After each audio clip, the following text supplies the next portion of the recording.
for night shift on the 10th floor because the hospital was short-staffed and I was desperate. Nobody told me it was the closed floor. They just said it was unused, locked, and off the schedule. That's what I believed, until my first walkthrough. The first night, the elevator stopped on 10 by itself. The lights flickered, like the building was trying to remember it had a top floor. I pressed the button again, it moved. But when the doors opened, the hallway looked wrong, cleaner, too clean. Like someone had scrubbed it with a level of care that didn't belong to an abandoned place. Not distant hum. I told myself it was the hospital playing tricks, stress, sleep deprivation, the usual. I took the cart down the hall, pushing it slowly, listening to the wheels squeak. The air got colder with every step, like the building was exhaling something old. The nurse's station on 9 was empty. The call lights were off. No one was around. That's when I noticed the door at the end of the corridor. It wasn't on the floor plan. No sign, no room number, just a heavy steel door with a small window, fogged over from the inside. I'd never seen it before. I heard a sound like a whisper from behind the door. Not a voice, more like the building itself trying to speak. I stood there, frozen, and then the door handle turned slightly, as if someone inside had decided to test it. It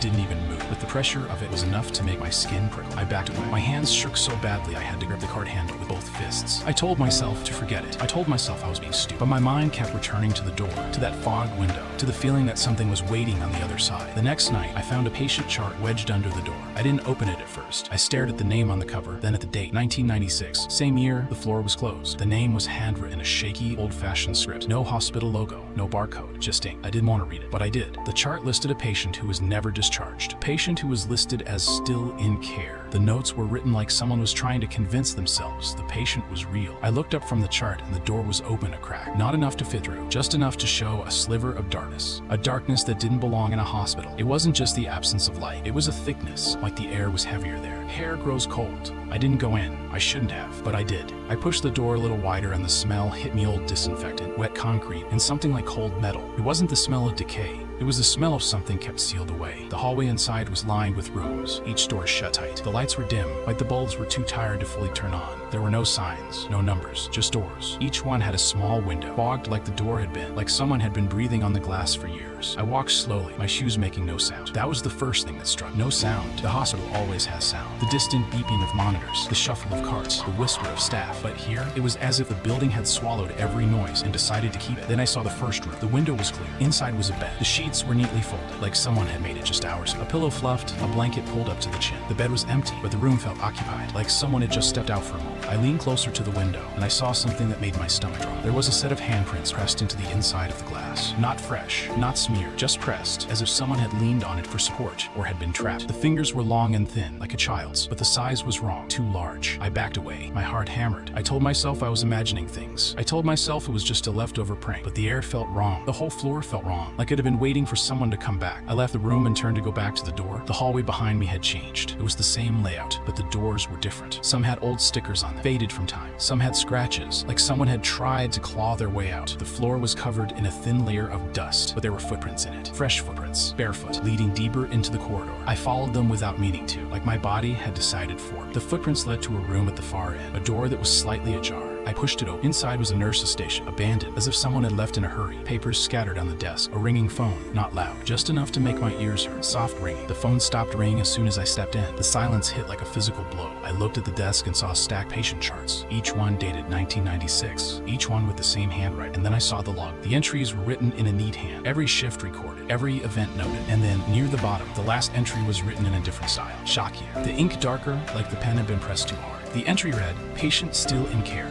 Floor remains sealed. Do not open doors. Do not let them out." My breath caught. My eyes scanned the pages. The next line was not written by the same person. It was a warning. "Do not answer the call lights. They are not ours." I snapped the book shut. My hands were shaking so hard I almost dropped it. I ran out of the room and back toward the main door. The corridor seemed to stretch. The lights flickered. The air grew colder, as if the floor was reacting to my panic. When I reached the door, it was closed. Not just closed, locked, like it had never been open, like it had been waiting for me to leave, and then decided to trap me inside. I slammed my shoulder against it. The metal didn't budge. The door didn't even rattle. It was as if it was part of the wall. I heard something behind me, a soft shuffle, like someone shifting their weight. A sound that wasn't quite footsteps. It came from the room with the bed, the one with the hands. I turned slowly. The bed was occupied, not by a person, not by a shape, but by the sense of a presence. The sheets rose and fell like someone was breathing under them. The pillow shifted as if a head had just turned. I stepped back, my mind screaming to leave, but my feet stayed planted. I could feel it watching me, waiting, patient, like it had been waiting for years. The bed cover slowly slid down. down, not in a smooth motion, in a jerky, uneven way, like something underneath was struggling to stay still. And then I saw it. A hand, pale, wet, pressed against the sheet. Fingers curled like it was gripping the fabric from underneath. The hand moved slowly, as if testing the air, as if deciding whether to come out. My throat went dry. I forced myself to breathe because I knew if I didn't, I would pass out right there.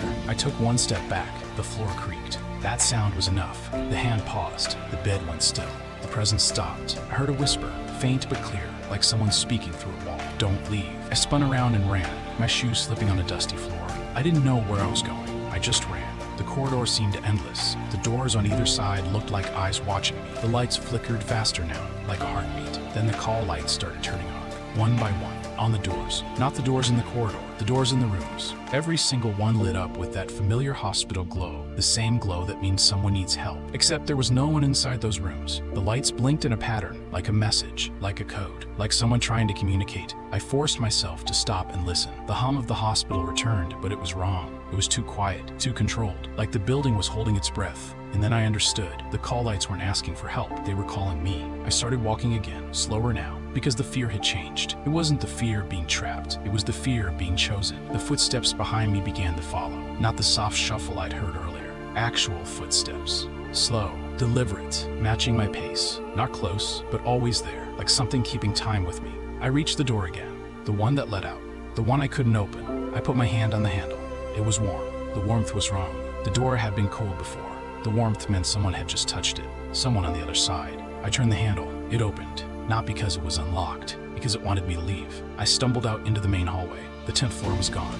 The air was normal again. The lights were bright. The hospital sounded like itself, like nothing had happened. I ran down to the nurse's station on 9. I told myself to act like it was a mistake, a dream, a hallucination. I tried to call security. The phone didn't work. I looked up and saw the security monitor. It showed the 10th floor.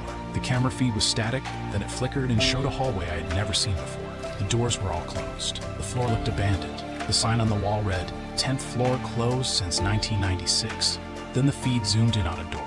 The door with the fogged window. The camera angle shifted slightly, as if the camera itself had moved. And I saw something standing in front of it, not a person, not a shadow. A shape that shouldn't exist in a hospital. It raised a hand and pressed it against the glass. The hand left a clear imprint. The camera feed went black. I quit that night. I told them I was done. I told them I couldn't work night shift anymore. They asked why, and I lied. I said it was personal. I said I had family issues. I said anything to avoid saying the truth, because the truth is, I still hear the call lights in my head. Sometimes when I'm in a quiet room, I can feel the air grow cold. I can hear a distant hum, like a hospital floor that's been sealed for decades, still running its night shift for someone who never left. And I know, with a certainty that chills me, that the door is still there, waiting for the next nurse to get desperate, waiting for the next shift to be understaffed, waiting for someone to open it and step inside, because the floor isn't closed. It's just waiting.